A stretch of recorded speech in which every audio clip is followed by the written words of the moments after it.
Esta es una de las costas más escarpadas del mundo. Aquí las furiosas aguas del Mar del Norte golpean contra los acantilados de Escocia en una lucha dramática y sin final. Durante miles de años, este desapacible archipiélago conocido como Islas Orkney ha sido el hogar de una pequeña comunidad de pescadores. Para sus rudos habitantes, el Mar del Norte es un compañero impredecible, proporcionándoles un modo de vida y siendo a la vez un amenazador adversario.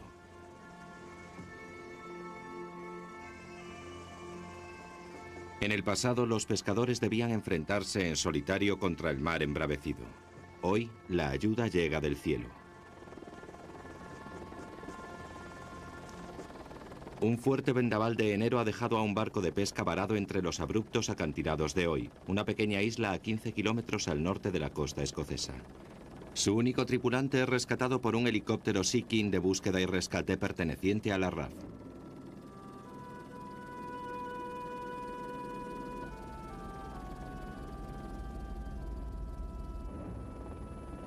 En este desapacible día de enero, el Mar del Norte se ha cobrado otro barco, pero se ha salvado una vida, y rescates como este se repetirán sin cesar en toda la costa escocesa.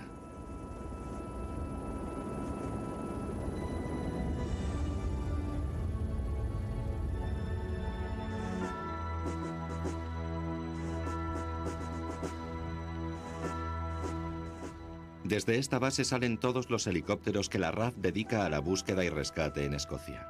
Pero a veces las emergencias de los barcos suceden a cientos de kilómetros de la costa. A tales distancias es imposible el rescate por helicóptero. Para estas emergencias alejadas de la costa, la RAF utiliza su avión de búsqueda de largo alcance, el Nimrod MR-2. Los escuadrones de Nimrod y de Sea King pertenecen a la comandancia del Grupo 18 de la RAF. Estos aviadores han recogido la antorcha del Comando Costero, el ala de la RAF responsable de las operaciones marítimas. Hoy, el Grupo 18 sigue vigilando el mar para la RAF. Y aunque los helicópteros y los aviones pasan mucho tiempo en operaciones de búsqueda y rescate, fue otro tipo de búsqueda el que les obsesionó durante mucho tiempo. Una búsqueda del más esquivo y tenaz de los enemigos, el submarino.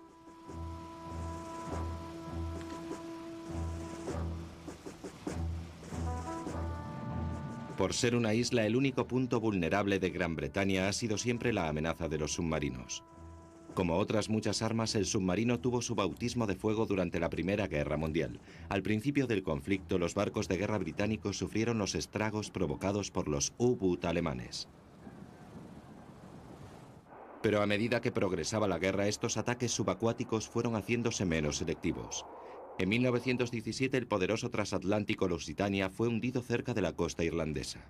Alemania acababa de presentar al mundo un estilo nuevo y terrorífico, el ataque submarino sin restricciones.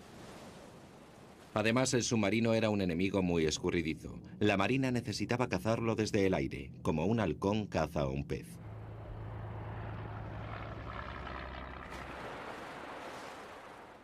Durante la Segunda Guerra Mundial, los británicos dieron pasos graduales para combinar su poder naval con la recién nacida ciencia de la aviación militar.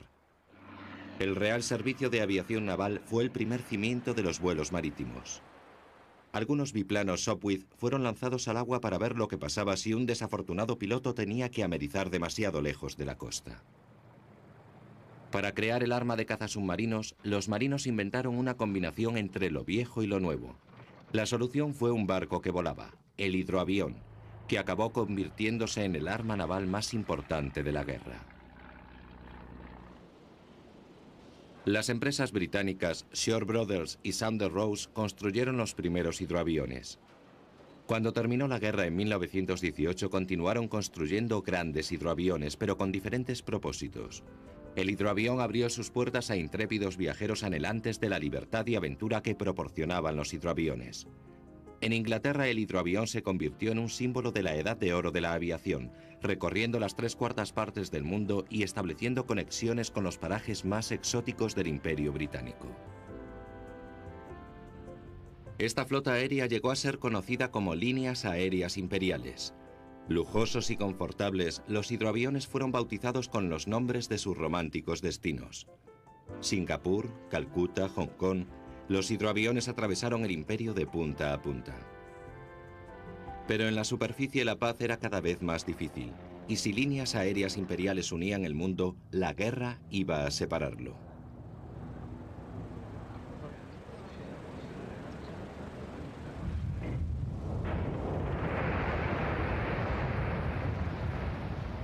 En 1935, Adolf Hitler denunció el Tratado de Versalles y los submarinos empezaron a salir de los astilleros alemanes. Esta flota de U-Boots no era necesaria para invadir los Sudetes, Alsacia o Polonia. Se construía para desafiar a Gran Bretaña. La Armada alemana organizó su flota en U-Boots en las llamadas jaurías de lobos, cuya misión era atacar en grupo a los barcos mercantes. Mantener las rutas marítimas abiertas resultaba vital para el esfuerzo bélico británico. El presidente Roosevelt predijo que si Inglaterra caía, América viviría con una pistola en la nuca. Enfrentándose al sentimiento aislacionista, Roosevelt ofreció todo el peso de la industria americana para apoyar a los británicos. Las líneas mercantes cruzaban el Atlántico Norte cargadas con el material militar necesario. Este fue el escenario de la Batalla del Atlántico. En 1940 la costa atlántica estaba controlada por los alemanes. Las escuadras de U-Boots vigilaban el Atlántico Norte con orden de romper ese tráfico vital para Gran Bretaña. Durante los primeros tiempos de la guerra, los convoyes estaban indefensos contra el ataque de los U-Boot. Los desalentados marineros británicos eran la carnaza de los torpedos alemanes.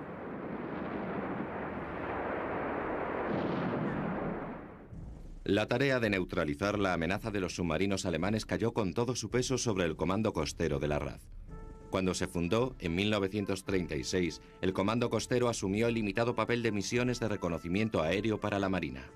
Ahora su dura tarea era localizar y destruir a las jaurías de lobos en vastas zonas de mar abierto.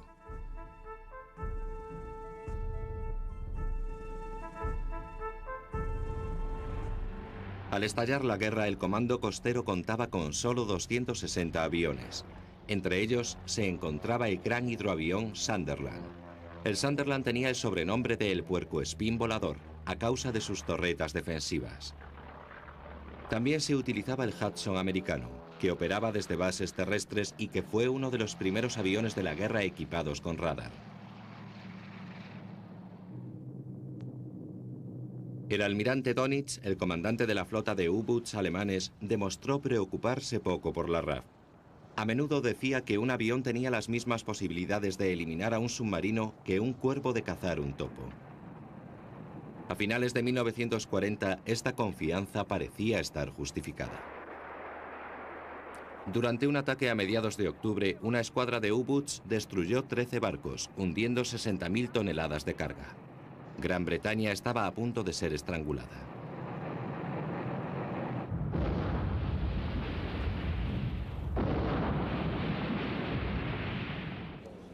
En sus memorias, Winston Churchill escribió que los U-Boots fueron la única cosa que le asustó durante la guerra.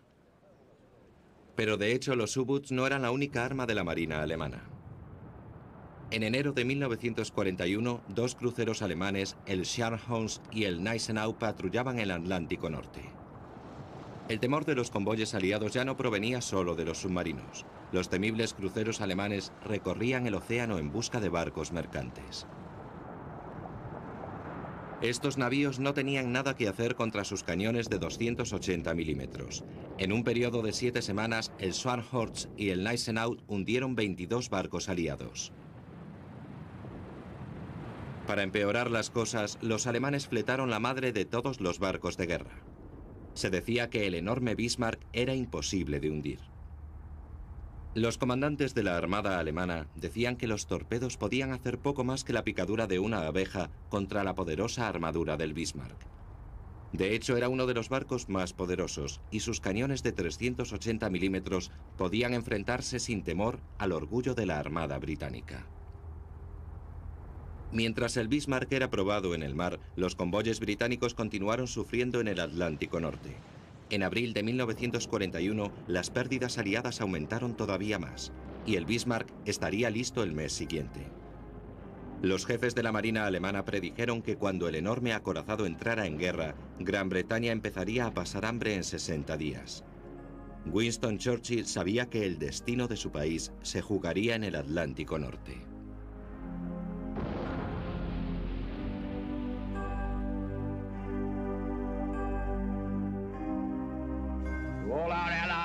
and well-wishers in Europe, to our American friends and helpers, drawing ever closer in their might across the ocean.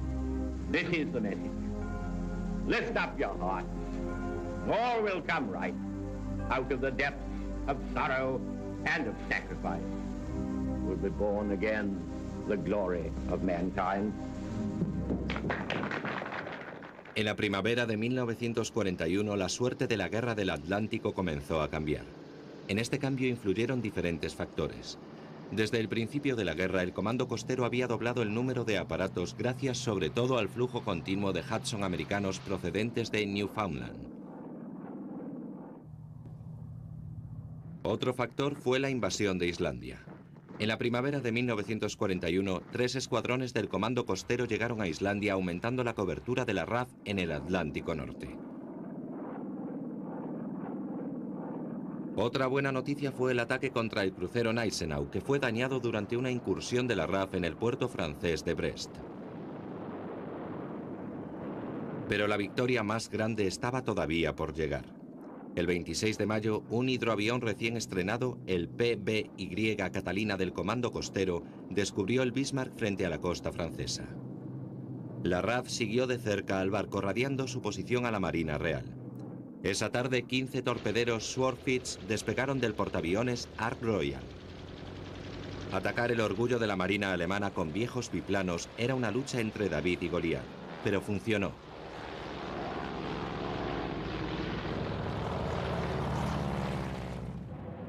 Dos torpedos hicieron blanco, destruyendo el timón del barco. Al día siguiente, el crucero británico Dorsetshire terminó el trabajo. Con su bandera todavía ondeante, el superdestructor alemán desapareció entre las olas.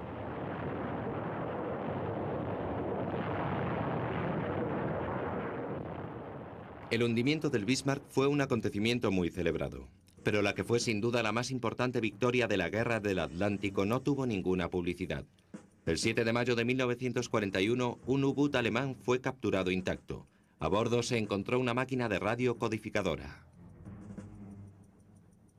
La llamada máquina naval Enigma fue llevada a Inglaterra, donde los criptógrafos descifraron los códigos. A partir de entonces, los operadores de radio británicos pudieron descifrar las comunicaciones navales alemanas. Las jaurías de lobos habían perdido su mejor arma, la sorpresa.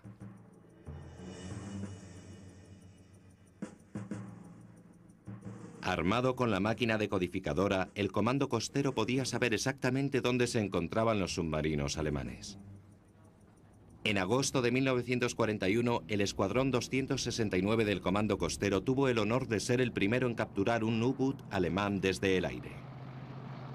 Volando desde una base en Islandia, la tripulación de un Hudson localizó la silueta familiar de un submarino. Los alemanes buscaron la protección de las profundidades, pero era demasiado tarde. El Hudson lanzó cargas de profundidad a 100 pies de altura. Una de las explosiones alcanzó al submarino.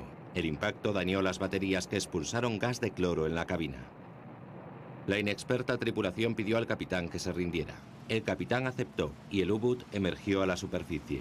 Un PBY Catalina fue enviado para conducirlo a puerto.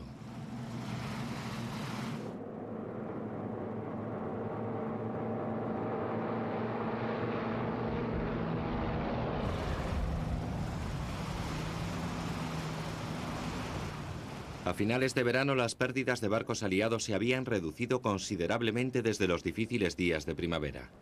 En noviembre, el jefe de los U-Boots, Karl Donitz, se quejó ante Hitler de que la fuerte presencia aliada estaba estorbando sus operaciones. El poder británico en el Atlántico aumentó cuando el Comando Costero recibió de los americanos el B-24 Liberator. Despegando desde ambos lados del Atlántico, el Liberator podía volar sobre zonas del océano que antes estaban fuera del alcance de los aviones. Las jaurías de lobos tenían contados sus días de reinado sobre la llamada brecha atlántica. Con el desarrollo de la guerra, los escuadrones del Comando Costero fueron dotados de nuevos instrumentos. Durante la noche utilizaban los radares antisuperficie, que localizaban a los submarinos que emergían para cargar sus baterías. La tecnología y los recursos de guerra antisubmarina estaban empezando a sobrepasar el poder de las jaurías de lobos. El cazador se estaba convirtiendo en la presa. Tras la destrucción de 41 U-Boots en mayo de 1943, el comandante alemán Karl Donitz dijo a sus compañeros: las operaciones submarinas en el Atlántico Norte, el área donde las operaciones aéreas son más poderosas, han dejado de ser posibles. Hemos perdido la batalla del Atlántico.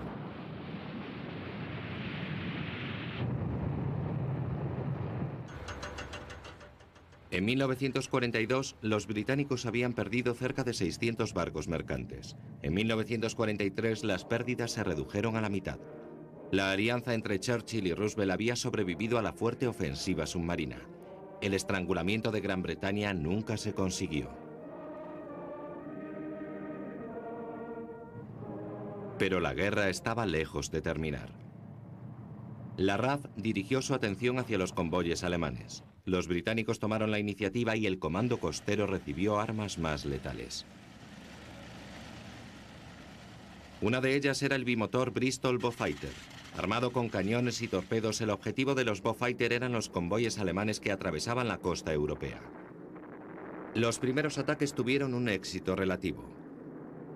Los torpedos debían lanzarse volando peligrosamente bajos, mientras el piloto se exponía al ataque de los cañones alemanes.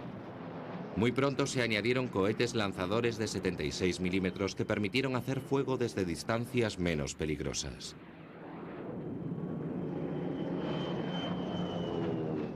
El poder del comando costero contra los barcos alemanes aumentó con la incorporación del de Havilland Mosquito. Llamado la maravilla de madera a causa de su construcción en contrachapado ligero, el Mosquito era un caza veloz y efectivo. A principios de 1944, los Mosquito y los Beaufighters del comando costero fueron los encargados de limpiar las rutas marítimas para preparar la invasión de Normandía. Cuando los aliados intensificaron sus actividades sobre la costa francesa, el tráfico naval alemán a lo largo de Europa occidental casi desapareció por completo. Desde sus bases de Escocia, el comando costero dirigió todo el peso de su ofensiva hacia Noruega. Allí los barcos alemanes se ocultaban en el refugio natural que les proporcionaban los fiordos. En 1945 la guerra estrechó el cerco sobre Alemania y la RAF atacaba a diario lo que quedaba de su flota. Al final de la guerra, la RAF había hundido 215 barcos. La victoria en Europa estaba asegurada. En 4 años, el comando costero había pasado de ser un puñado de olvidados aviadores marítimos a ser un ala indispensable de la RAF. Y conservó ese papel en la paz incierta que siguió.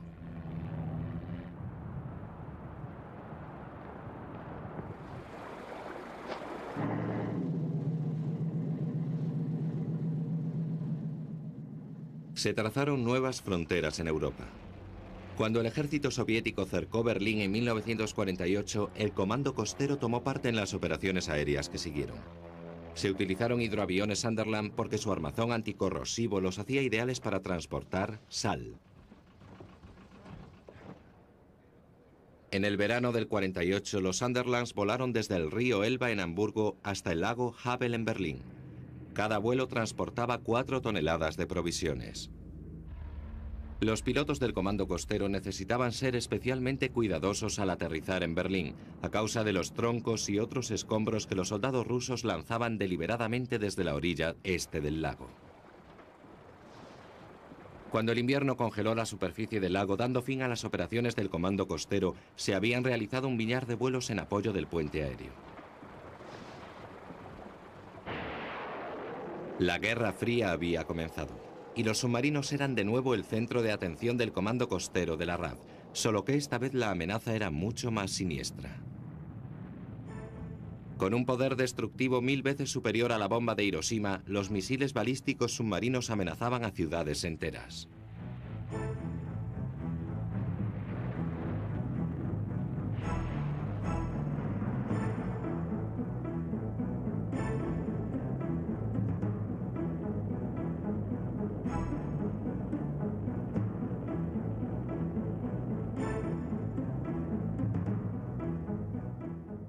Durante los años 60 y 70, los soviéticos construyeron la flota submarina más grande del mundo.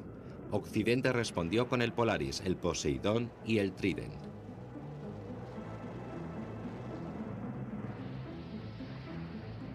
El poder destructivo de la OTAN y el Pacto de Varsovia era inmenso. Pero los misiles balísticos submarinos no operaban solos. Los submarinos de ataque continuaron modernizándose, amenazando tanto a barcos como a otros submarinos.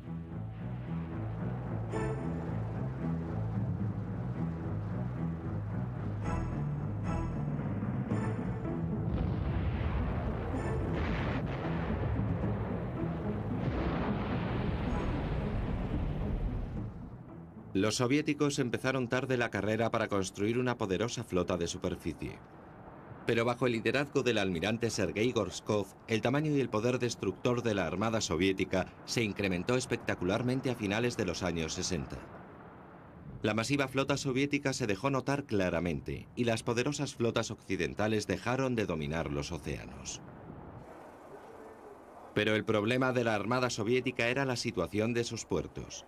Cuando salían o llegaban a su base, los barcos y submarinos soviéticos tenían que atravesar zonas muy estrechas bajo la atenta mirada de la OTAN. Al sur, la flota del Mar Negro tenía que pasar a través de los Dardanelos, mientras que en el norte, los soviéticos no tenían otra elección que pasar por el estrecho pasillo entre Escocia y Noruega. Durante la Guerra Fría, el tráfico naval soviético era inmenso. El pasillo del Mar del Norte pronto fue bautizado como el umbral del frente ruso. Allá donde fueran los barcos rusos eran seguidos por observadores occidentales. De ese modo, el norte de Escocia fue la base de algunas de las más importantes operaciones de vigilancia de la OTAN. Todavía hoy los submarinos rusos son vigilados cuando atraviesan el pasillo del Mar del Norte. Esta es la señal de una nave rusa de segunda clase. En junio de 1995, este submarino de ataque fue filmado por la tripulación de un Nimrod de la RAF. Había sufrido una avería en uno de sus reactores y su tripulación fue rescatada por un helicóptero Sea King de la RAF.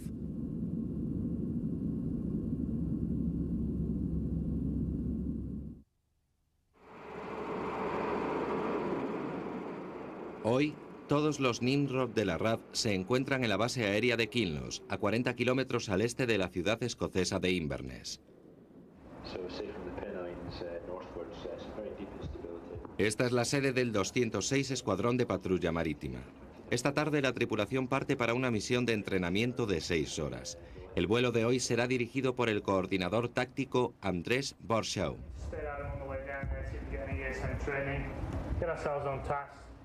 Durante las próximas 6 horas la tripulación recorrerá unos 1.800 kilómetros a una altitud entre 200 y 20.000 pies. La tripulación normal de un Nimrod es de 13 personas, 2 pilotos, un mecánico de vuelo, un navegador táctico, un navegador de ruta, un oficial electrónico de vuelo y 7 operadores electrónicos. Los operadores están divididos en 2 grupos, el húmedo y el seco. Los 3 hombres del grupo húmedo se concentran en la actividad de los submarinos y del sonar, mientras que los 4 hombres del grupo seco vigilarán los barcos. La tripulación normal de un Nimrod vuela 50 horas a la semana y cerca de 12 horas diarias. Es importante que la tripulación no solo trabaje bien en equipo, sino que también es necesario un buen ambiente. Llevar una tripulación tan grande en un avión es algo muy difícil. En este avión vuelan 13 personas y aunque cada uno tiene su propia tarea, no puede abstraerse del trabajo de los demás. Debe existir una coordinación total. Debemos realizar un trabajo en equipo.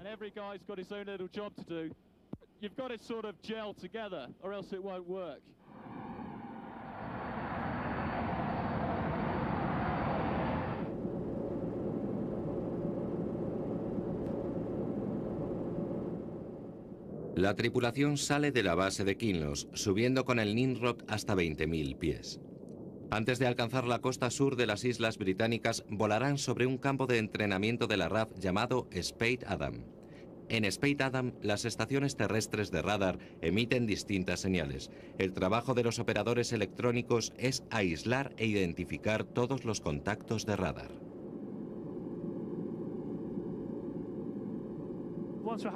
En este vuelo de entrenamiento para la tripulación, suponemos que nos encontramos en una operación de guerra antisubmarina.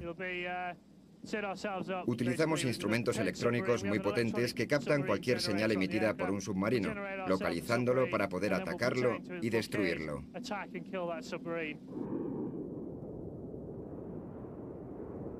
La tripulación localiza el ruido del submarino Achilles Hill cuando se sumerge bajo el océano. Los cazasubmarinos aprovechan este punto débil escuchándolo a través de un aparato llamado boya sonar. El Nimrod lleva un centenar de boyas sonares con un sistema de lanzamiento que asegura su colocación en el lugar adecuado. La localización de la boya sonar se realiza a través de un monitor de 18 pulgadas situado en la parte delantera de la nave. Este monitor es el corazón del sistema táctico central del Nimrod. El navegador táctico Andrés Bradshaw utiliza la información recogida para decidir el paso siguiente. En este caso es él y no el piloto quien controla la nave. Si hay un submarino en las proximidades, el Nimrod puede localizarlo con este detector de anomalías magnéticas, o MAD-BOOM. El MAD-BOOM es esencialmente un detector de grandes masas de metal. Cuando el Nimrod vuela bajo sobre el agua, el MAD-BOOM detecta variaciones en la atmósfera terrestre producidas por un gran objeto de metal, como un submarino. El trabajo del Nimrod es detectarlos y, si es necesario, destruirlos. En tiempo de paz el submarino es seguido de cerca. Si fuera tiempo de guerra, el navegador táctico podría lanzar hasta 4 torpedos. El piloto Dave Atkinson describe la táctica más común para el ataque. Vamos muy rápido para intentar sorprender al submarino antes de que se sumerja. Nos acercamos al submarino, nos situamos sobre él y soltamos los torpedos. Cuando se dan cuenta de nuestra presencia, no tienen ninguna escapatoria.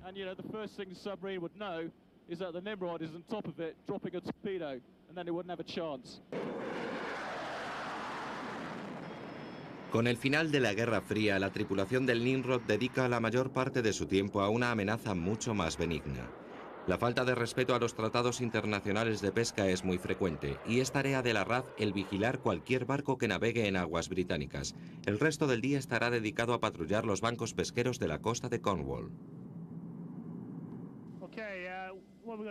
Tenemos asignada un área de búsqueda con unos 20 contactos.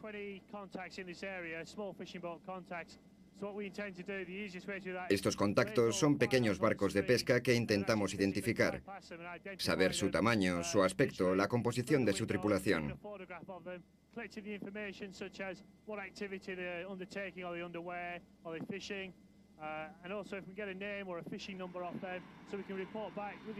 Sacamos fotos y obtenemos todo tipo de información sobre la actividad que desarrolla y la clase de pesca que realiza. Nos informamos de si su actividad es legal o no. Y si existe alguna emergencia, pueden acudir a nosotros y vamos a echarles una mano.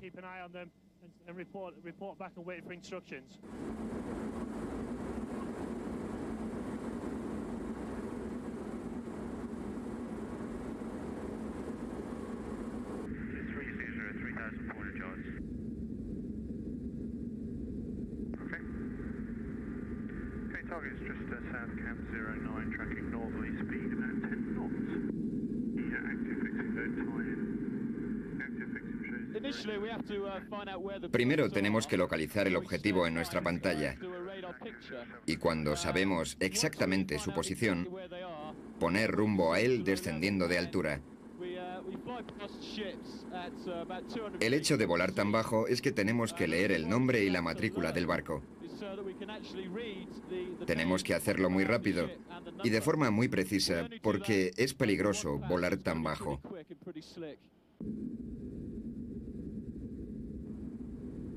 El barco es fotografiado con una cámara Nikon corriente a la que se ha incorporado un objetivo de 200 milímetros. Tomar una buena foto mientras se vuela a baja altura no es nada fácil. Es importante que sobrevolemos el lado del barco donde se encuentra el número de matrícula.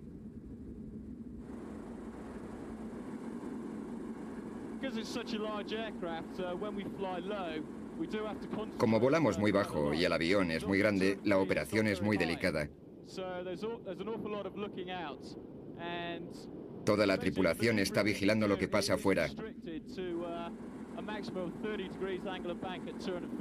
No podemos inclinarnos más de 30 grados, pero aún así resulta bastante impresionante. El barco que ahora centra la atención de la tripulación no es un pesquero, sino un petrolero. En el pasado, los capitanes de los petroleros eran bien conocidos por purgar sus tanques en mar abierto para realizar limpieza tras una descarga de petróleo. El impacto de estas prácticas sobre el medio ambiente es evidente, y este tipo de operaciones es una violación de las leyes internacionales. Como los motores del Nimrod están dentro de las alas, es importante mantener las lentes de las cámaras fuera de la estela. Cualquier cosa que sobresalga de la ventanilla podría ser aspirada por los reactores. A 200 pies hay poco tiempo para recuperarse de un fallo en el motor. El barco levanta sospechas porque se mueve muy lentamente para estar en mar abierto, pero no hay signos de que esté purgando sus tanques. Si el petrolero fuese sorprendido derramando petróleo, podría ser juzgado por un tribunal internacional. La tripulación del Nimrod aportaría las evidencias. Si descubrimos algo ilegal, tomamos fotos que se remiten a las instancias pertinentes para que actúen según su criterio.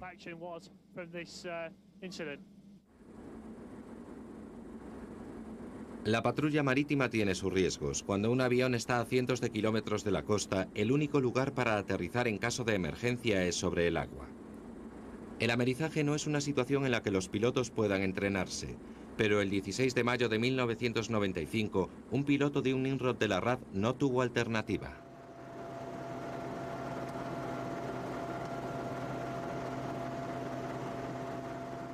Los Sea King de la RAF trabajan a menudo en coordinación con los Nimrod en misiones de búsqueda y rescate, pero en este caso fue el Nimrod el que necesitó ayuda.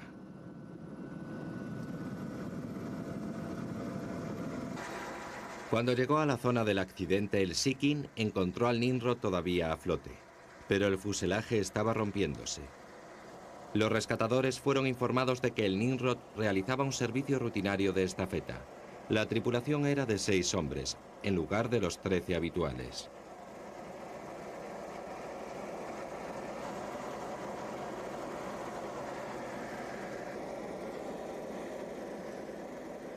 El Nimrod estaba volando a 15.000 pies cuando el sistema de alarma de fuego se activó en uno de los motores exteriores. Mientras la tripulación intentaba sofocar el fuego, la alarma del motor interior también se iluminó.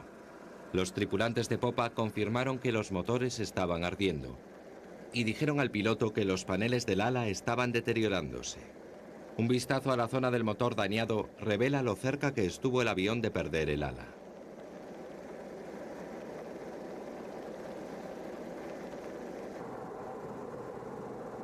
Afortunadamente, el Nimrod amerizó a solo 7 kilómetros de la base aérea de Lossiemouth, la sede de los helicópteros de rescate. La tripulación tuvo también la rara cooperación de la madre naturaleza.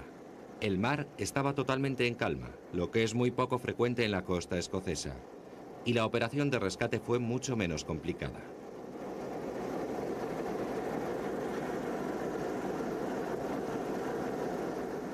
El piloto, teniente de aviación Arthur Stacey, recibió la cruz aérea. En un boletín del Ministerio de Defensa puede leerse que Stacey demostró una sobresaliente destreza y coraje, y la tripulación entera debe su vida a su habilidad y buen juicio excepcionales.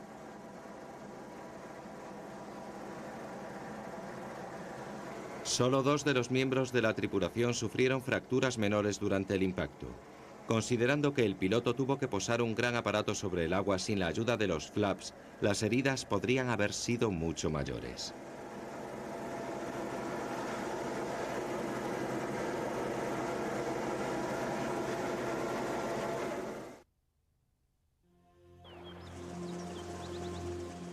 Escocia es conocida por sus montañas cubiertas por la niebla y sus estrechos y profundos valles. Las escarpadas montañas de las tierras altas atraen a montañeros de todo el mundo. Para estos intrépidos escaladores, llegar a la cima de una escarpada montaña es la mayor conquista. Pero las inolvidables tierras altas de Escocia no se rinden fácilmente, y a menudo son los escaladores los que caen derrotados. La época más peligrosa para la escalada es el final del invierno. Pero para los senderistas experimentados, este es el mayor atractivo. El 13 de febrero de 1994, una mujer de 53 años desapareció durante una excursión en solitario a las tierras altas del oeste. Después de haber permanecido perdida durante 48 horas, un equipo de rescate de la RAF la localizó en una ladera nevada. A pesar de los 2 días expuesta a las bajas temperaturas, se las arregló para sobrevivir.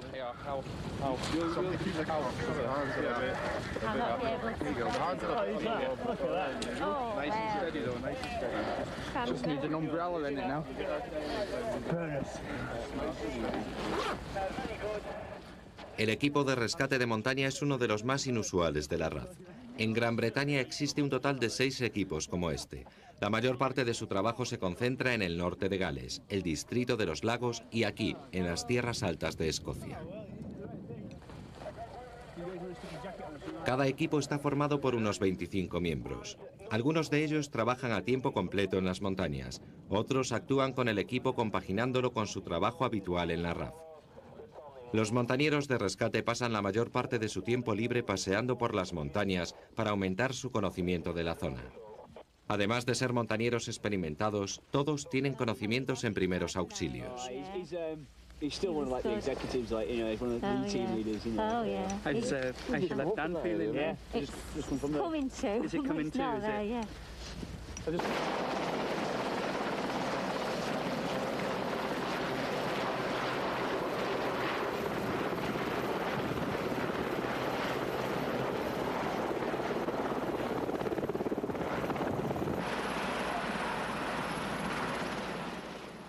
Los equipos de rescate de montaña trabajan en coordinación con los helicópteros de la RAF, que rescatan víctimas en zonas remotas. Cuando hace mal tiempo, los equipos deben esperar junto a la víctima hasta que el tiempo mejora. En este caso, el terreno es lo suficientemente llano como para aterrizar. A pesar de haber permanecido durante 48 horas sobre una ladera helada, la montañera es capaz de andar hasta el Sea King con la ayuda del equipo de rescate. El Sea King la trasladará hasta el hospital de Inverness. Allí se le diagnosticarán leves principios de congelación. Pero el peligro más común cuando se pasea por las montañas es el ser sorprendidos por la niebla.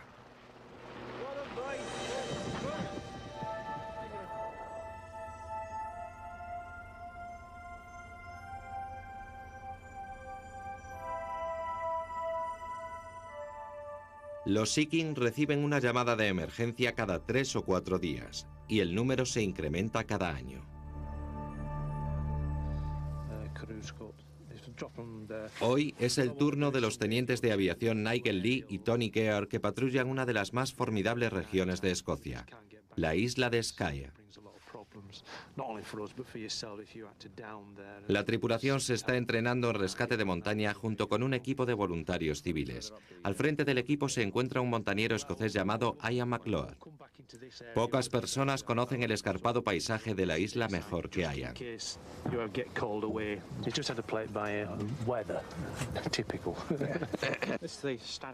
Mientras los pilotos se ponen en contacto con Ian, el operador de la grúa, Mick Lambert, enseña a los montañeros las nociones básicas.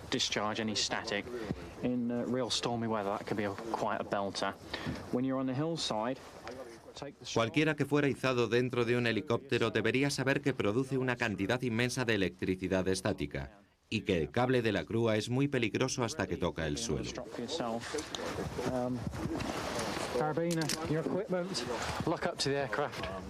Thumbs up. Okay, we will actually know that we're going to winch you up from that position. And as you're coming up, by all means, just hold on to the strops just there.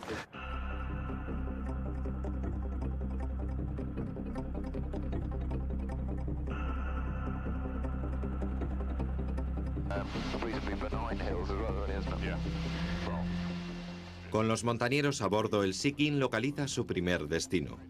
Una estrecha garganta que atraviesa la base de las colinas de Black Hill. El suelo rocoso hace imposible el aterrizaje. Por ello, el piloto marca el punto de descenso con una bengala naranja. Se elige una roca plana como punto más estable para el descenso. La aproximación del Sea King es guiada desde la puerta de la cabina. El sargento Paul Wilcox vigila el terreno mientras Mick Lambert se ocupa del equipo de rescate.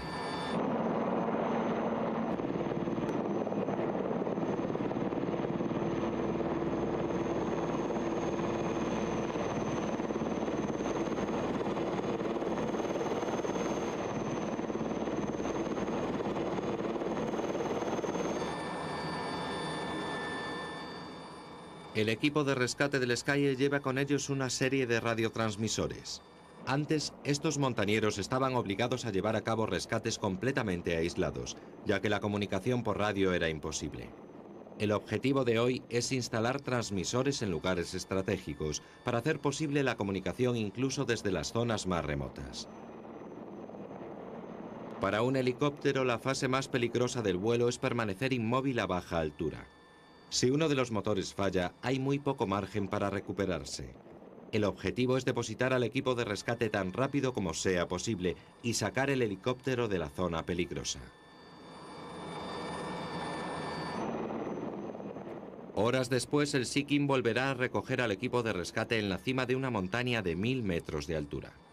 Durante ese tiempo, la tripulación estará lista por si se produce una emergencia, pero antes tendrán que parar para repostar y para tomar una merecida taza de café.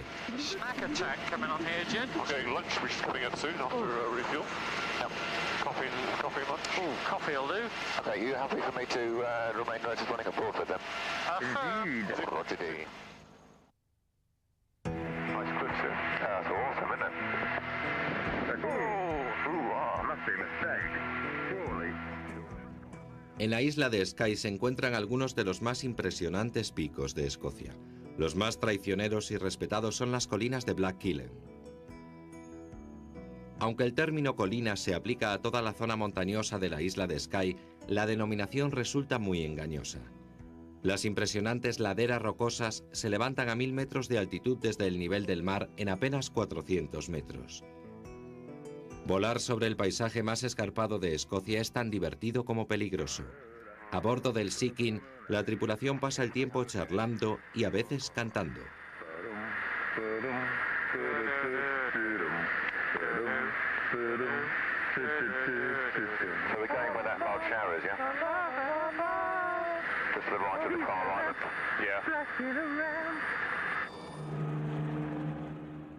Para la media local, el tiempo de hoy es bueno. A menudo los pilotos deben atravesar estas montañas durante la noche y con mal tiempo. Para este tipo de vuelo no solo se requiere ser un piloto experto, sino que también es necesario tener un cierto tipo de personalidad.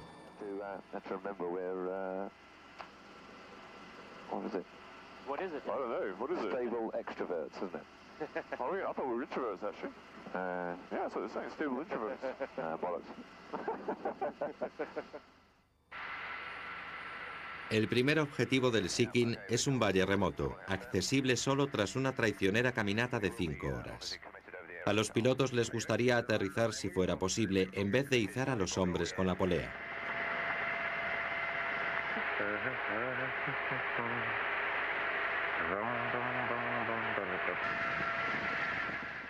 La tripulación se da cuenta de que el terreno es demasiado abrupto para aterrizar. Los montañeros tendrán que ser izados. Cuando un piloto del Sea King deja el aparato parado, puede activar el piloto automático del helicóptero. Esto permite que el Sea King se estabilice automáticamente. En este tipo de vuelo, el Sea King es dirigido por el operador de la grúa desde la puerta de la cabina.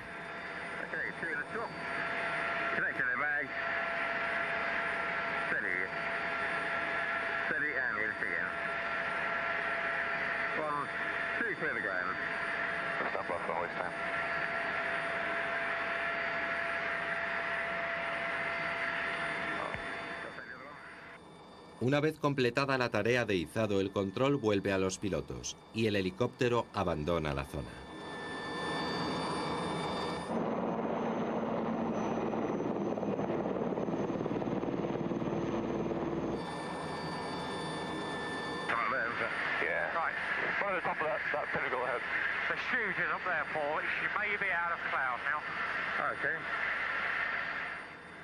El resto de los montañeros aguarda en una cima cubierta por la niebla. Cuando el helicóptero asciende a 300 pies, la vista que aparece ante nosotros no es de las que se ven todos los días si uno no pertenece a esta profesión.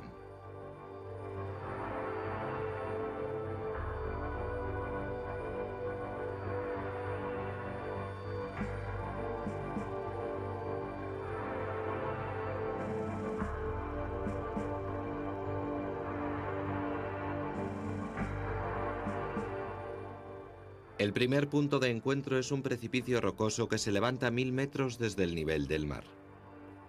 Aquí es imposible aterrizar.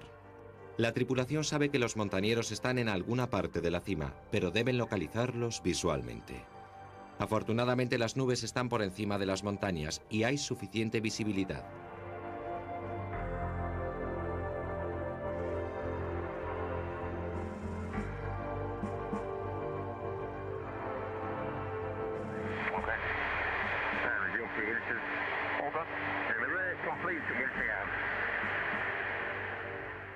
El cable de la grúa tiene una longitud máxima de 75 metros.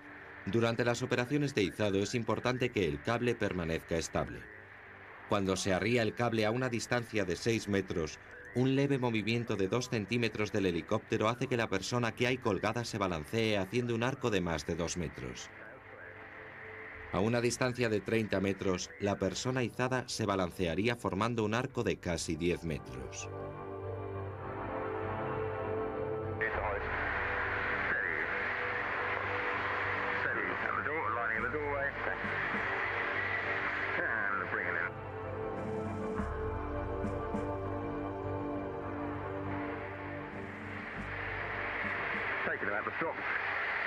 There once took up a warden who'd been watching birds all night. They didn't come back and he fell 1,000 feet, dead. We did a search most of the morning.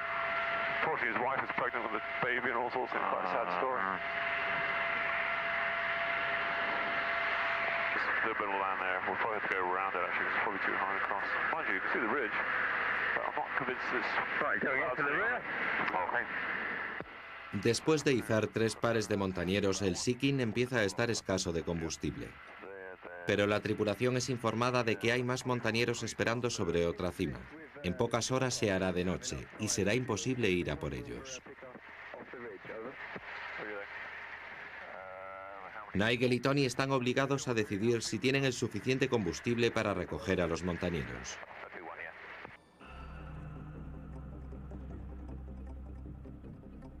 Nigel decide ir a buscarlos y el Sea-King se dirige hacia el pico más alto de la isla de Skye. Incluso con este tiempo, las cimas de 1100 metros están cubiertas por la niebla.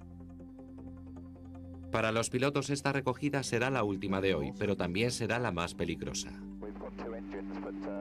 Este no es uno de los helicópteros más potentes, así que estoy buscando un sitio para aterrizar si es necesario. Estoy intentando localizar un valle donde sea posible tomar tierra en caso de emergencia.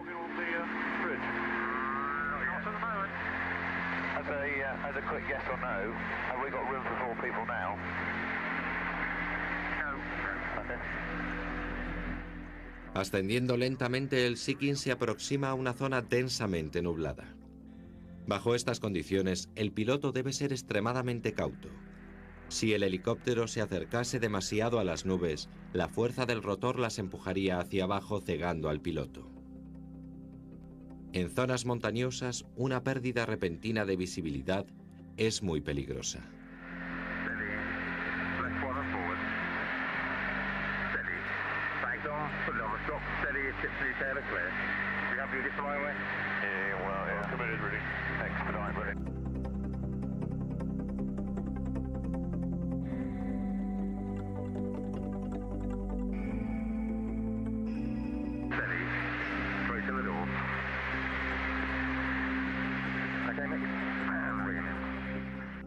Los dos montañeros son izados a bordo justo a tiempo. Como es habitual en Escocia, el tiempo está empezando a cambiar. Pronto, las cimas desaparecerán entre un banco de niebla. Para los pilotos del Sea-King, esta ha sido otra larga jornada de trabajo, pero la recompensa merece la pena.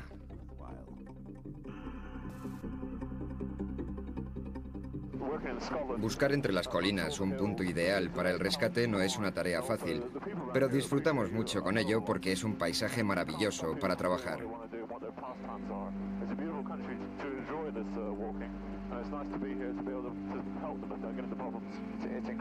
Las cimas son increíbles y el paisaje realmente magnífico.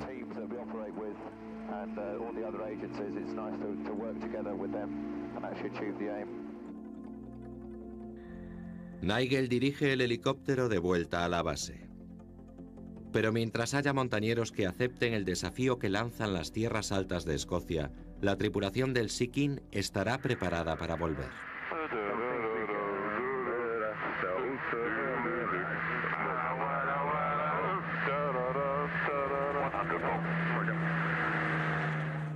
No puede abstraerse del trabajo de los demás. Debe existir una coordinación total.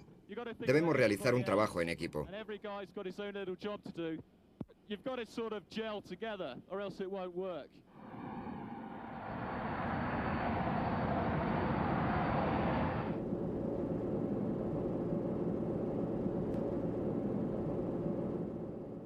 La tripulación sale de la base de Kinloss, subiendo con el Nimrod hasta 20.000 pies. Antes de alcanzar la costa sur de las islas británicas, volarán sobre un campo de entrenamiento de la RAF llamado Spade Adam. En Spade Adam, las estaciones terrestres de radar emiten distintas señales. El trabajo de los operadores electrónicos es aislar e identificar todos los contactos de radar.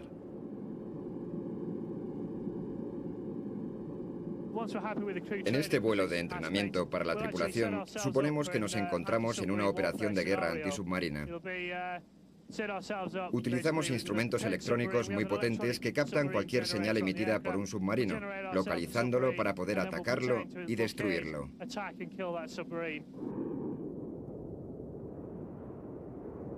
La tripulación localiza el ruido del submarino Achilles Hill cuando se sumerge bajo el océano. Los cazasubmarinos aprovechan este punto débil escuchándolo a través de un aparato llamado boya sonar. El Nimrod lleva un centenar de boyas sonares con un sistema de lanzamiento que asegura su colocación en el lugar adecuado. La localización de la boya sonar se realiza a través de un monitor de 18 pulgadas situado en la parte delantera de la nave. Este monitor es el corazón del sistema táctico central del Nimrod. El navegador táctico Andrés Bradshaw utiliza la información recogida para decidir el paso siguiente. En este caso es él y no el piloto quien controla la nave. Si hay un submarino en las proximidades, el Nimrod puede localizarlo con este detector de anomalías magnéticas, o MAD-BOOM. El MAD-BOOM es esencialmente un detector de grandes masas de metal. Cuando el Nimrod vuela bajo sobre el agua, el MAD-BOOM detecta variaciones en la atmósfera terrestre producidas por un gran objeto de metal, como un submarino. El trabajo del Nimrod es detectarlos y, si es necesario, destruirlos. En tiempo de paz el submarino es seguido de cerca. Si fuera tiempo de guerra, el navegador táctico podría lanzar hasta 4 torpedos. El piloto Dave Atkinson describe la táctica más común para el ataque. Vamos muy rápido para intentar sorprender al submarino antes de que se sumerja. Nos acercamos al submarino, nos situamos sobre él y soltamos los torpedos. Cuando se dan cuenta de nuestra presencia, no tienen ninguna escapatoria.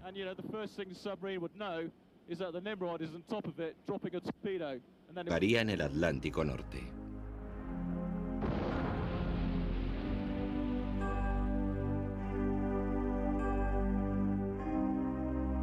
To all our allies and well-wishers in Europe, to our American friends and helpers, drawing ever closer in their might across the ocean. This is the message. Lift up your hearts. All will come right out of the depths of sorrow and of sacrifice. Will be born again the glory of mankind. En la primavera de 1941, la suerte de la Guerra del Atlántico comenzó a cambiar. En este cambio influyeron diferentes factores. Desde el principio de la guerra, el Comando Costero había doblado el número de aparatos gracias sobre todo al flujo continuo de Hudson americanos procedentes de Newfoundland. Otro factor fue la invasión de Islandia. En la primavera de 1941, 3 escuadrones del Comando Costero llegaron a Islandia, aumentando la cobertura de la RAF en el Atlántico Norte. Otra buena noticia fue el ataque contra el crucero Gneisenau, que fue dañado durante una incursión de la RAF en el puerto francés de Brest. Pero la victoria más grande estaba todavía por llegar. El 26 de mayo, un hidroavión recién estrenado, el PBY Catalina del Comando Costero, descubrió el Bismarck frente a la costa francesa. La RAF siguió de cerca al barco, radiando su posición a la Marina Real. Esa tarde, 15 torpederos Swordfish despegaron del portaaviones Ark Royal. Atacar el orgullo de la marina alemana con viejos biplanos era una lucha entre David y Goliat, pero funcionó.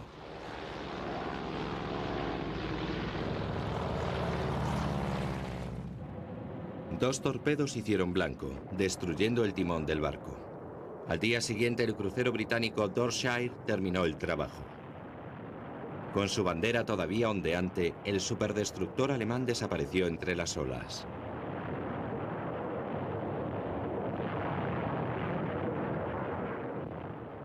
El hundimiento del Bismarck fue un acontecimiento muy celebrado, pero la que fue sin duda la más importante victoria de la Guerra del Atlántico no tuvo ninguna publicidad. El 7 de mayo de 1941, un U-boot alemán fue capturado intacto. A bordo se encontró una máquina de radio codificadora. La llamada máquina naval Enigma fue llevada a Inglaterra, donde los criptógrafos descifraron los códigos. A partir de entonces, los operadores de radio británicos pudieron descifrar las comunicaciones navales alemanas. Las jaurías de lobos habían perdido su mejor arma, la sorpresa.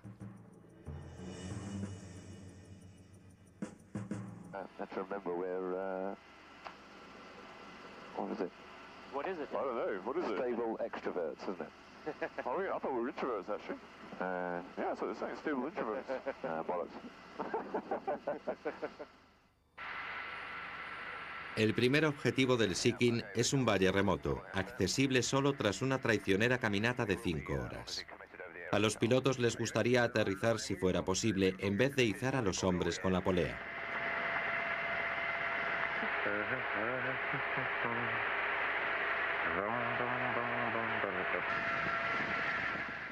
La tripulación se da cuenta de que el terreno es demasiado abrupto para aterrizar. Los montañeros tendrán que ser izados. Cuando un piloto del Seeking deja el aparato parado, puede activar el piloto automático del helicóptero. Esto permite que el Seeking se estabilice automáticamente. En este tipo de vuelo, el Seeking es dirigido por el operador de la grúa desde la puerta de la cabina.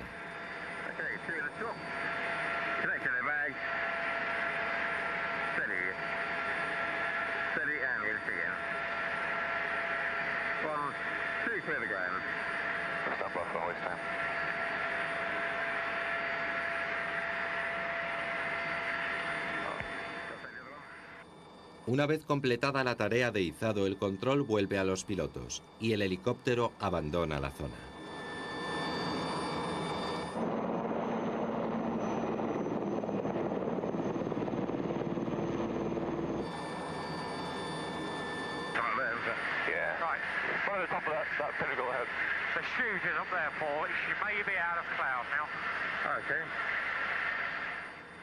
El resto de los montañeros aguarda en una cima cubierta por la niebla.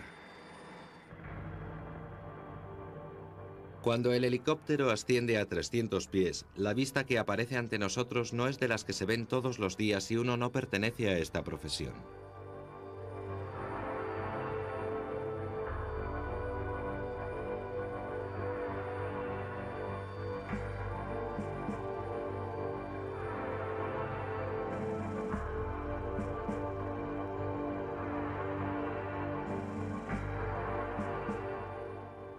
El primer punto de encuentro es un precipicio rocoso que se levanta 1000 metros desde el nivel del mar. Aquí es imposible aterrizar. La tripulación sabe que los montañeros están en alguna parte de la cima, pero deben localizarlos visualmente. Afortunadamente, las nubes están por encima de las montañas y hay suficiente visibilidad.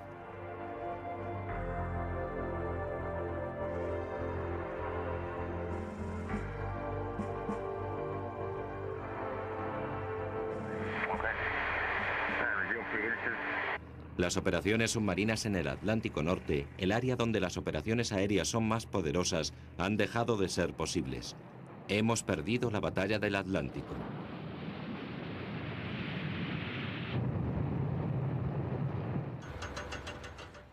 En 1942, los británicos habían perdido cerca de 600 barcos mercantes. En 1943, las pérdidas se redujeron a la mitad.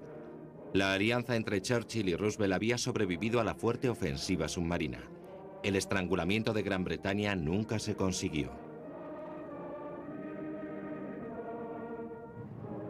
Pero la guerra estaba lejos de terminar. La RAF dirigió su atención hacia los convoyes alemanes. Los británicos tomaron la iniciativa y el comando costero recibió armas más letales. Una de ellas era el bimotor Bristol Beaufighter. Armado con cañones y torpedos, el objetivo de los Beaufighter eran los convoyes alemanes que atravesaban la costa europea. Los primeros ataques tuvieron un éxito relativo. Los torpedos debían lanzarse volando peligrosamente bajos, mientras el piloto se exponía al ataque de los cañones alemanes. Muy pronto se añadieron cohetes lanzadores de 76 milímetros que permitieron hacer fuego desde distancias menos peligrosas.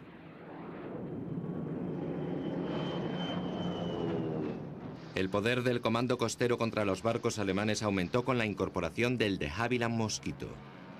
Llamado la maravilla de madera a causa de su construcción en contrachapado ligero, el Mosquito era un caza veloz y efectivo. A principios de 1944, los Mosquito y los Beaufighters del comando costero fueron los encargados de limpiar las rutas marítimas para preparar la invasión de Normandía. Cuando los aliados intensificaron sus actividades sobre la costa francesa, el tráfico naval alemán a lo largo de Europa occidental casi desapareció por completo. Desde sus bases de Escocia, el comando costero dirigió todo el peso de su ofensiva hacia Noruega. Allí los barcos alemanes se ocultaban en el refugio natural que les proporcionaban los fiordos. En 1945 la guerra estrechó el cerco sobre Alemania y la RAF atacaba a diario lo que quedaba de su flota. Al final de la guerra, la RAF había hundido 215 barcos. La victoria en Europa estaba asegurada. En 4 años, el comando costero había pasado de ser un puñado de olvidados aviadores marítimos a ser un ala indispensable de la RAF. Y conservó ese papel en la paz incierta que siguió.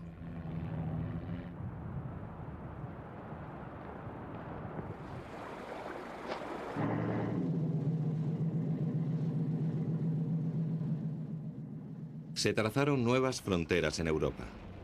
Cuando el ejército soviético cercó Berlín en 1904, caso de combustible. Pero la tripulación es informada de que hay más montañeros esperando sobre otra cima. En pocas horas se hará de noche y será imposible ir a por ellos. Nigel y Tony están obligados a decidir si tienen el suficiente combustible para recoger a los montañeros.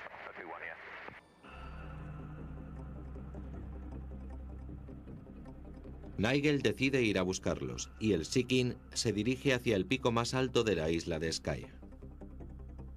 Incluso con este tiempo, las cimas de 1100 metros están cubiertas por la niebla. Para los pilotos esta recogida será la última de hoy, pero también será la más peligrosa. Este no es uno de los helicópteros más potentes, así que estoy buscando un sitio para aterrizar si es necesario. Estoy intentando localizar un valle donde sea posible tomar tierra en caso de emergencia.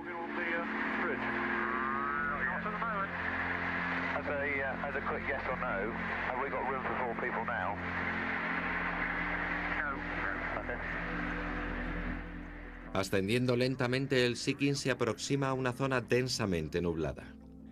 Bajo estas condiciones, el piloto debe ser extremadamente cauto. Si el helicóptero se acercase demasiado a las nubes, la fuerza del rotor las empujaría hacia abajo, cegando al piloto. En zonas montañosas, una pérdida repentina de visibilidad es muy peligrosa.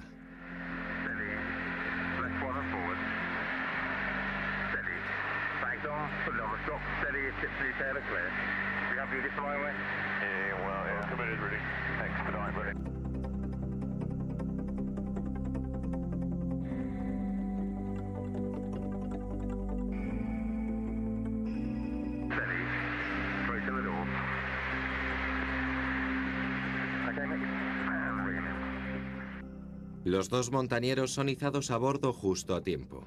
Como es habitual en Escocia, el tiempo está empezando a cambiar. Pronto, las cimas desaparecerán entre un banco de niebla. Para los pilotos del Sea King, esta ha sido otra larga jornada de trabajo, pero la recompensa merece la pena.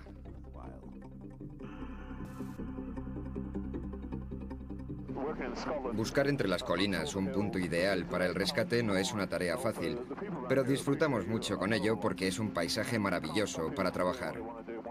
times are. It's a beautiful country to enjoy this walking. It's nice to be here to be able to help them if they get into problems. It's incredibly rewarding. Las cimas son increíbles y el paisaje es realmente magnífico. Teams that we operate with and all the other agencies, it's nice to work together with them and actually achieve the aim.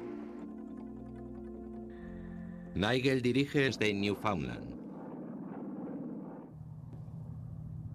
Otro factor fue la invasión de Islandia.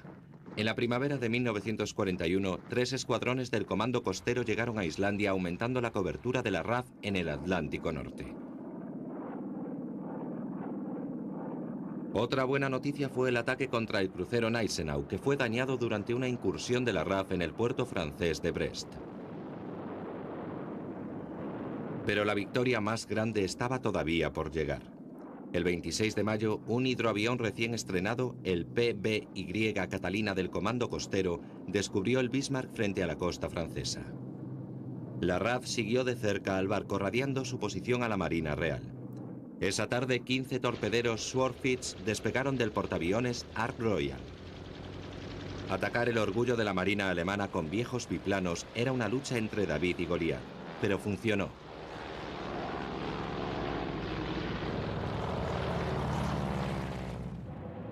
Dos torpedos hicieron blanco, destruyendo el timón del barco.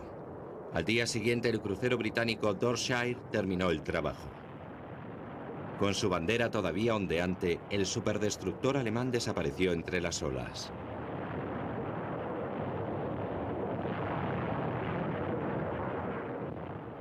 El hundimiento del Bismarck fue un acontecimiento muy celebrado, pero la que fue sin duda la más importante victoria de la Guerra del Atlántico no tuvo ninguna publicidad. El 7 de mayo de 1941, un U-boot alemán fue capturado intacto. A bordo se encontró una máquina de radio codificadora. La llamada máquina naval Enigma fue llevada a Inglaterra, donde los criptógrafos descifraron los códigos. A partir de entonces, los operadores de radio británicos pudieron descifrar las comunicaciones navales alemanas. Las jaurías de lobos habían perdido su mejor arma, la sorpresa.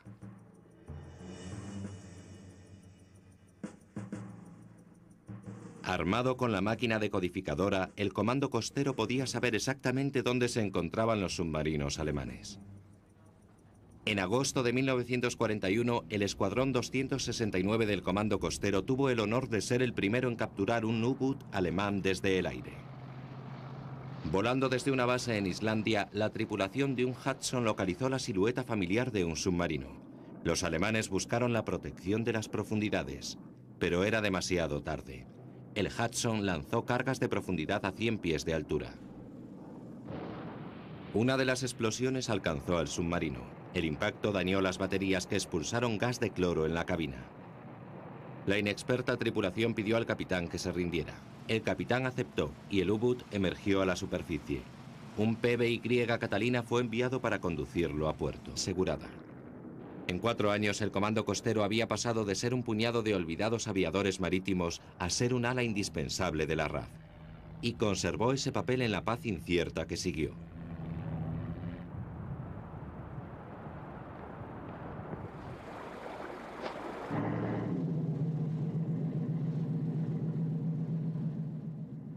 Se trazaron nuevas fronteras en Europa. Cuando el ejército soviético cercó Berlín en 1948, el Comando Costero tomó parte en las operaciones aéreas que siguieron. Se utilizaron hidroaviones Sunderland porque su armazón anticorrosivo los hacía ideales para transportar sal.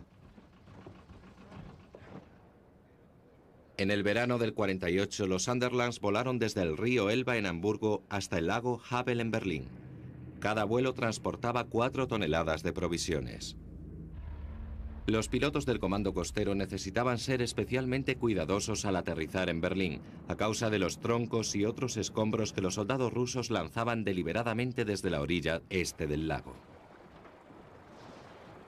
Cuando el invierno congeló la superficie del lago, dando fin a las operaciones del Comando Costero, se habían realizado un millar de vuelos en apoyo del puente aéreo.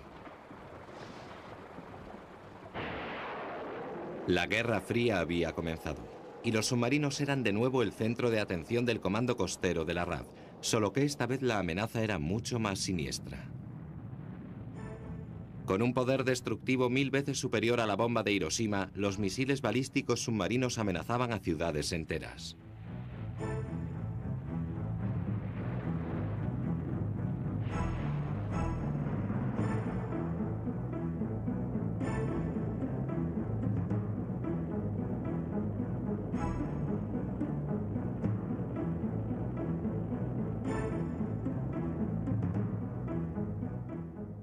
Durante los años 60 y 70, los soviéticos construyeron la flota submarina más grande del mundo. Occidente respondió con el Polaris, el Poseidón y el Trident.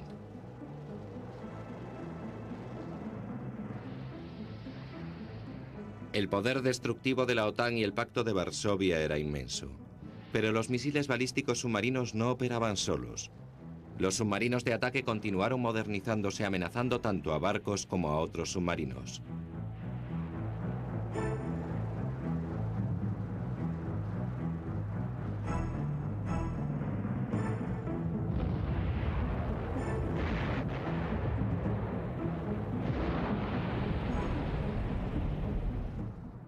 Los soviéticos empezaron tarde la carrera para construir una poderosa flota de superficie. Pero bajo el liderazgo del almirante Sergei Gorshkov, el tamaño y el poder destructor de la Armada soviética se incrementaron. Al submarino antes de que se sumerja. Nos acercamos al submarino, nos situamos sobre él y soltamos los torpedos. Cuando se dan cuenta de nuestra presencia, no tienen ninguna escapatoria.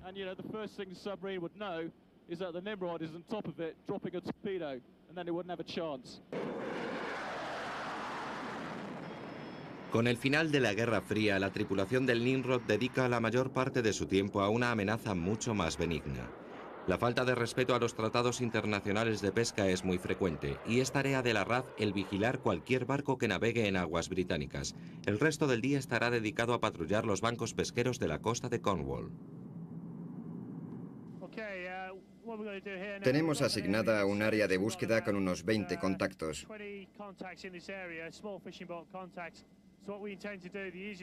Estos contactos son pequeños barcos de pesca que intentamos identificar, saber su tamaño, su aspecto, la composición de su tripulación.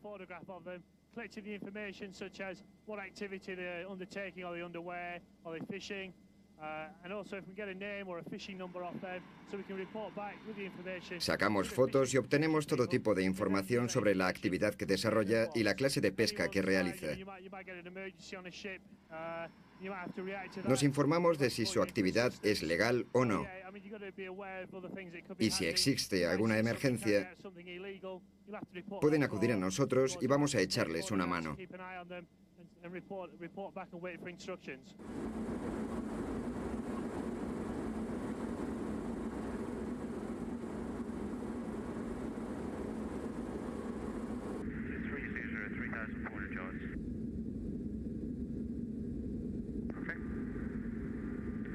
Target's just south Camp 09, tracking northerly speed about 10 knots. Yeah, active fixing, don't tie in. Active fixing shows... Primero tenemos que localizar el objetivo en nuestra pantalla. Y cuando sabemos exactamente su posición, poner rumbo a él descendiendo de altura. El hecho de volar tan bajo es que tenemos que leer el nombre y la matrícula del barco. Tenemos que hacerlo muy rápido y de forma muy precisa porque es peligroso volar tan bajo.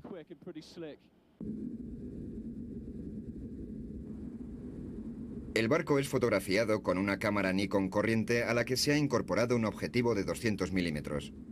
Tomar una buena foto mientras se vuela a baja altura no es nada fácil. Es importante que sobrevolemos el lado del barco donde se encuentra el número de matrícula.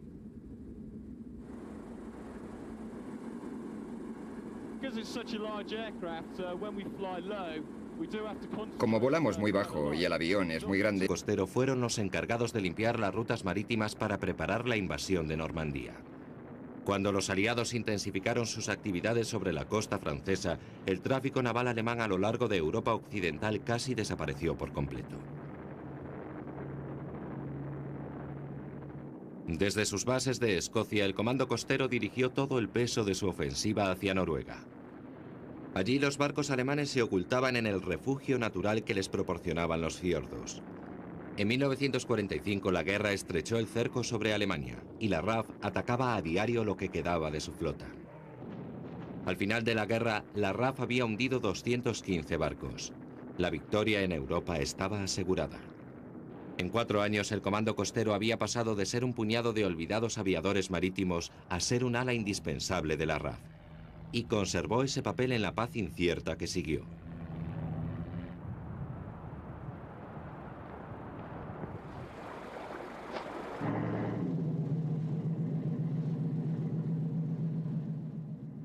Se trazaron nuevas fronteras en Europa. Cuando el ejército soviético cercó Berlín en 1948, el Comando Costero tomó parte en las operaciones aéreas que siguieron.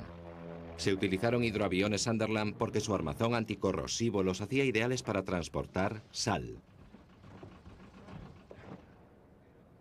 En el verano del 48, los Sunderlands volaron desde el río Elba en Hamburgo hasta el lago Havel en Berlín. Cada vuelo transportaba 4 toneladas de provisiones. Los pilotos del Comando Costero necesitaban ser especialmente cuidadosos al aterrizar en Berlín, a causa de los troncos y otros escombros que los soldados rusos lanzaban deliberadamente desde la orilla este del lago. Cuando el invierno congeló la superficie del lago, dando fin a las operaciones del Comando Costero, se habían realizado un millar de vuelos en apoyo del puente aéreo. La Guerra Fría había comenzado, y los submarinos eran de nuevo el centro de atención del Comando Costero de la RAF, solo que esta vez la amenaza era mucho más siniestra. Con un poder destructivo 1000 veces superior a la bomba de Hiroshima, los misiles balísticos submarinos amenazaban a ciudades enteras.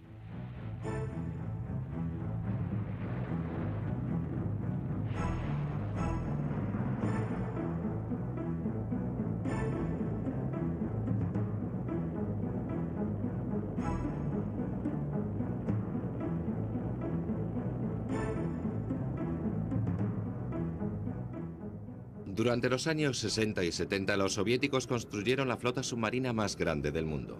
Occidente respondió con el Polaris, el Poseidón y el Trident. Los senderistas experimentados, este es el mayor atractivo. El 13 de febrero de 1994, una mujer de 53 años desapareció durante una excursión en solitario a las tierras altas del oeste. Después de haber permanecido perdida durante 48 horas, un equipo de rescate de la RAF la localizó en una ladera nevada. A pesar de los 2 días expuesta a las bajas temperaturas, se las arregló para sobrevivir.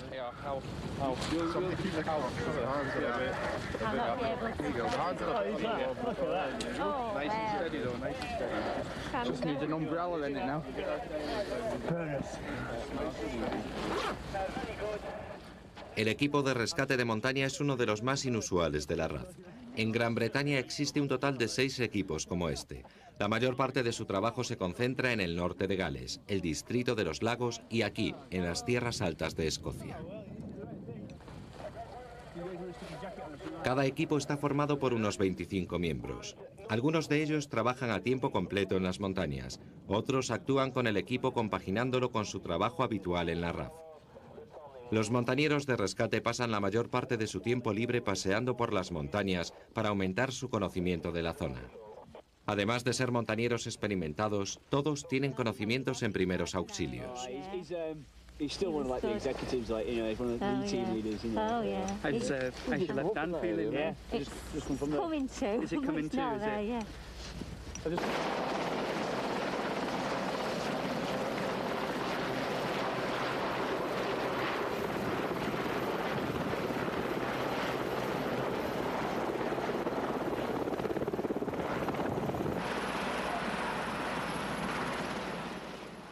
Los equipos de rescate de montaña trabajan en coordinación con los helicópteros de la RAF, que rescatan víctimas en zonas remotas. Cuando hace mal tiempo, los equipos deben esperar junto a la víctima hasta que el tiempo mejora. En este caso, el terreno es lo suficientemente llano como para aterrizar. A pesar de haber permanecido durante 48 horas sobre una ladera helada, la montañera es capaz de andar hasta el Sea King con la ayuda del equipo de rescate. El Sea King la trasladará hasta el hospital de Inverness. Allí se le diagnosticarán leves principios de congelación. Pero el peligro más común cuando se pasea por las montañas es el ser sorprendidos por la niebla.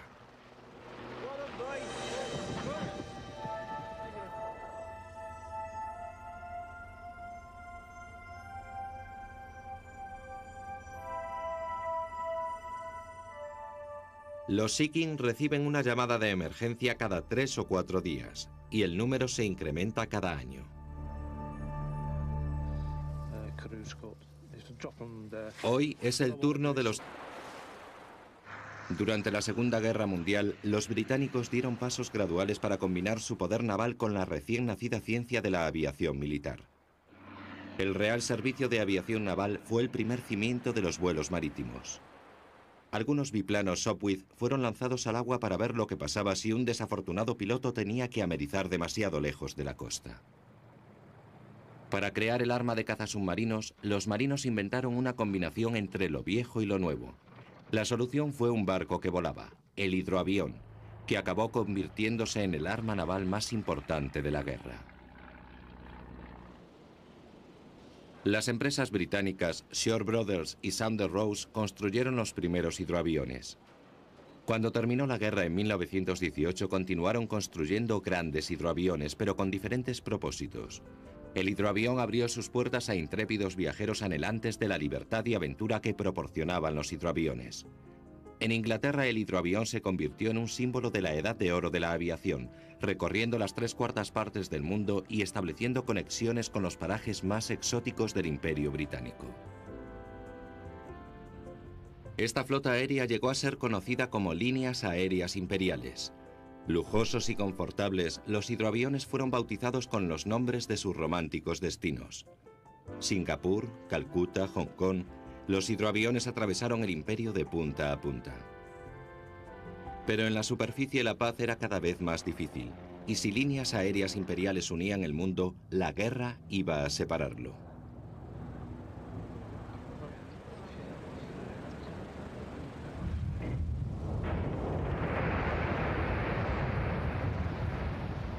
En 1935, Adolf Hitler denunció el Tratado de Versalles y los submarinos empezaron a salir de los astilleros alemanes. Esta flota de U-Boots no era necesaria para invadir los Sudetes, Alsacia o Polonia. Se construía para desafiar a Gran Bretaña. La Armada alemana organizó su flota en U-Boots en las llamadas jaurías de lobos, cuya misión era atacar en grupo a los barcos mercantes. Mantener las rutas marítimas abiertas resultaba vital para el esfuerzo bélico británico. El presidente Roosevelt predijo que si Inglaterra caía, América viviría con una pistola en la nuca. Enfrentándose al sentimiento aislacionista, Roosevelt ofreció todo el peso de la industria americana para apoyar a los británicos. Las líneas mercantes cruzaban el Atlántico Norte cargadas con el material militar necesario. Este fue el escenario de la Batalla del Atlántico. En 1940 la costa atlántica estaba controlada por los alemanes. Las escuadras de U-Boots vigilaban el Atlántico Norte con orden de romper ese tráfico vital para Gran Bretaña.